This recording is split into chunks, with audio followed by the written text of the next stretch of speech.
Good morning, dear students. Myself Dinesh Sharma, Department of Chemistry, RCRT, Jaipur.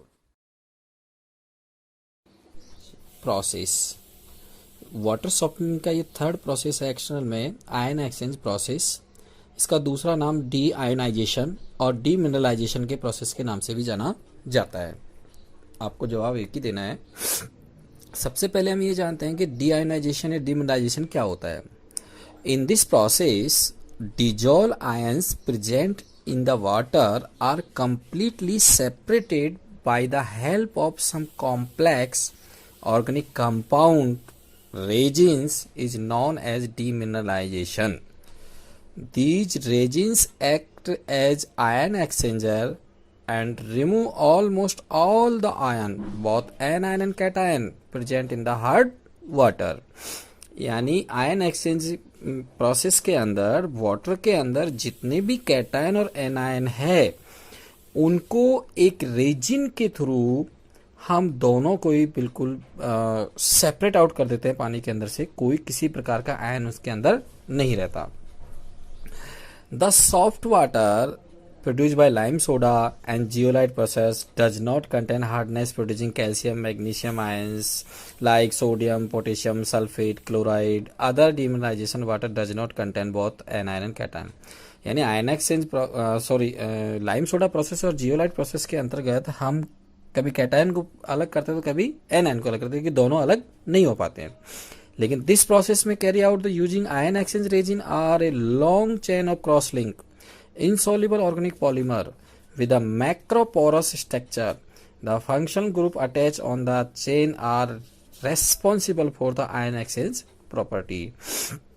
Organic polymer की insoluble microporous structure बनी हुई होती है जिसके अंदर एक लॉन्ग चेन की बनी होती है। उसके अंदर एक रेजिन ग्रुप लगा हुआ होता है। वो ग्रुप ही रेस्पॉन्सिबल होता है आयन को एक्सचेंज करने का। अब आयन एक्सचेंज और आयन एक्सचेंज रेजिन में भी classify to cation exchanger anion exchanger. Cation exchanger यानी resin contain acidic functional group COOH group SO3H group, इनसे easily H plus ion remove हो जाता है, are capable for exchanging their H plus ion and other cation of hard water. Example sulphonated coals, sulphonated polystyrene. Next है anion exchanger.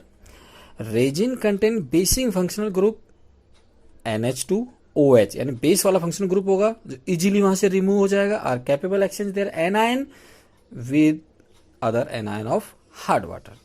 तो anion exchange resin represented ROH2 का whole twice और cation exchange resin represent RH2।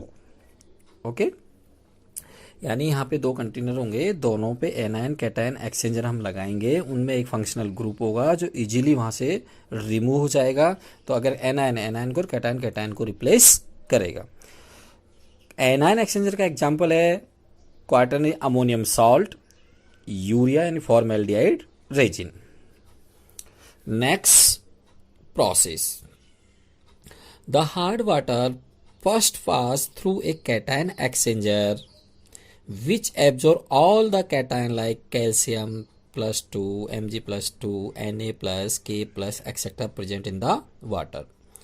हमने cation को किससे represent किया था? RH2 plus CaCl2, RCa plus 2HCl बनेगा। RH2, R means resin, H मतलब फंक्शनल ग्रुप, MgSO4 के साथ रिएक्शन करेगा तो RMg plus H2SO4 बनेगा। The cation free water are in the pass through a anion exchange column which absorb all anion like chloride, sulfate, bicarbonate etc present in the water. Water के अंदर जितने भी ion है जैसे chloride, sulphate, chloride, ये सारे के सारे एब्जॉर्ब हो जाते हैं कॉलम पी के अंदर। तो हमने एनायन को किससे प्रेजेंट किया था? ROH2 का होल ट्वाइस। ये SCl रिएक्ट करेगा तो RCl2 प्लस H2 बनाएगा। ROH का होल ट्वाइस प्लस H2SO4 के साथ रिएक्ट करेगा तो RSO4 प्लस H2O बनाएगा। The water coming out from anion exchange is completely free from anion cation. This water is non A demineralisation water और डीआयोनाइज water.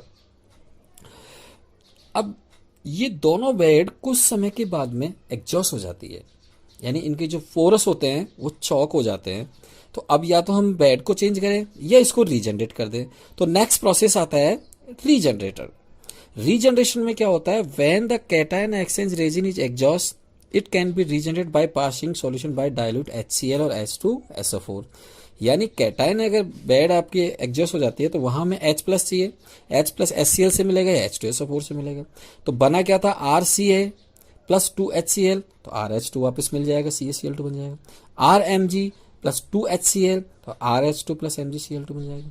Similarly when the anion exchange resin is exhaust, तो it can be regenerated passing a solution dilute sodium hydroxide, तो RCl2 plus 2NaOH, तो ROH का Alto H plus NaCl बन गया। RSO4 plus 2NH है, तो ROH का Alto H plus Na2SO, यानी ROH का ऑल्टो H हमें वापस मिल गया, तो बेड हमें नई हो गई। फिर इस प्रोसेस को वापस चलता रहता है। ये रिएक्शंस होगी। अब नेक्स्ट हम देखते हैं इसका फ्लो चार्ट। फ्लो चार्ट के अंदर देखिए बच्चों, हार्ड वाटर सबसे पहले था, हम कैटायन एक्सचेंज रेजिन के अंदर लेके गए, वहां से कैल्शियम मैग्नीशियम सारे रिमूव हो गए, H प्लस आयन रिलीज हुआ था वो जो वाटर के अंदर आ जाता है।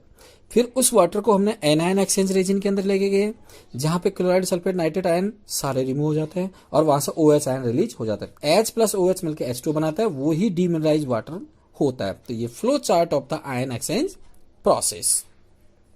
नेक्स्ट हम देखते हैं advantage of ion exchange process. Ion exchange process के एडवांटेज क्या है, this process can be use of soft highly acidic और एल्कलाइन वाटर। यानी ये प्रोसेस के अंदर चाहे वो एसिडिक हो चाहे एल्कलाइन हो, दोनों कंडीशन में वो सॉफ्ट हो सकता है। It produce water very low hardness, that means 0 से 2 ppm इसके अंदर हार्डनेस रह जाती है, बाकी पूरी हार्डनेस रिमूव हो जाती है। डिसएडवांटेज की बात करें तो the equipment of ion exchange process require are very costly, expensive chemical are required. If water is turbid, the efficiency of this process is reduced. अगर वाटर गदलापन है, टर्बिडिटी है, तो उसकी एफिशिएंसी कम हो जाती है। केमिकल थोड़ा एक्सपेंसिव होते हैं जो इसमें डाले जाते हैं। दूसरा, आयन एक्सचेंज पर कॉस्टली होता है। ये आपके डिसएडवांटेज है। अब कभी कभी बच्चों ये भी पूछ लेता है, compare lime soda zeolite ion exchange method, तीनों में सॉफ्टनिंग प्रोसेस, 3 प्रोसेस पढ़े हमने एक्शनली, इन तीनों के अंतर्गत तीनों का कंपैरिजन चार्ट बनाओ। कंपैरिजन चार्ट के अंदर आपको 4 कॉलम की टेबल बनानी है। पहला, लाइम सोडा जियोलाइट और आयन एक्सचेंज और केमिकल रिक्वायर क्या क्या है। सबसे पहले केमिकल रिक्वायर कैरेक्टरिस्टिक्स के अंदर लाइम सोडा आयन कोगुलेंट चाहिए, लाइम सोडा के अंदर जियोलाइट के अंदर जियोलाइट चाहिए, आयन एक्सचेंज रेजिन चाहिए। इक्विपमेंट स्पेस की बात करें तो लाइम सोडा के अंदर प्लांट ऑक्यूपाई मोर स्पेस चाहिए, जियोलाइट के अंदर लेस स्पेस चाहिए, आयन एक्सचेंज के अंदर ऑक्यूपाई लेस स्पेस चाहिए। एसिडिक वाटर की बात करें तो acidic water can be treated lime soda के अंदर, acidic water can not be treated zeolite के अंदर, और acidic water can be treated ion exchange के अंदर। जियोलाइट के अंदर एसिडिक वाटर नहीं होगा रिमूव। कॉस्ट की बात करें तो लाइम सोडा इकोनॉमिकली होता है, zeolite cost of material plant is high होता है, जबकि आयन एक्सचेंज कॉस्ट हाई होता है। आयन एक्सचेंज की बात करें, नो आयन एक्सचेंज होता है यहाँ पे लाइम सोडा के अंदर, एक्सचेंज ऑफ कैटायन ओनली होते हैं जियोलाइट के अंदर, और एक्सचेंज ऑफ एनायन कैटायन दोनों होते हैं आयन एक्सचेंज के अंदर। टर्बिड वाटर की बात करें तो turbid water can be treated lime soda के अंदर, जियोलाइट के अंदर भी नहीं होगा टर्बिडेड वाटर, और आयन एक्सचेंज के अंदर भी टर्बिड वाटर को ट्रीटेड नहीं कर सकते। स्लज की अगर बात करते हैं तो lime soda sludge removal filtration required, not required zeolite के अंदर, और नॉट रिक्वायर आयन एक्सचेंज, और जियोलाइट के अंदर कोई स्लज नहीं बनता, जबकि लाइम सोडा के अंदर स्लज बनता है। हार्डनेस की बात करें तो रेजिडुअल हार्डनेस लाइम सोडा के अंदर 15 से 30 ppm रह जाती है, जियोलाइट के अंदर 10 रह जाती है, जबकि आयन एक्सचेंज के अंदर 0 से 2 ppm ही रह पाती है। रिमूवल ऑफ CO2 की बात करें तो रिमूवल ऑफ CO2 भी ट्रीटेड विद लाइम के साथ ट्रीटेड हो जाती है, जियोलाइट में नॉट रिमूव होती है, और आयन एक्सचेंज के अंदर नॉट रिमूव होती है। बॉयलर की अगर बात करें तो lime soda soft water is not good for boiler, zeolite soft water is not good for boiler, ion exchange soft water is to be use in high pressure boiler. Concentration of sodium ion की बात करें, moderate होती है lime soda के अंदर, zeolite के अंदर होता है मोर अमाउंट होता है, और आयन एक्सचेंज के अंदर लेस अमाउंट होता है, क्योंकि उसमें आयंस होते ही नहीं है। तो ये बच्चों आपका हार्डनेस ट्रीटेड करने का एक्सटर्नल के तीनों प्रोसेस कंप्लीट यहाँ पे हो जाते हैं। मे बी आपको समझ में आ गया होगा। Thank you.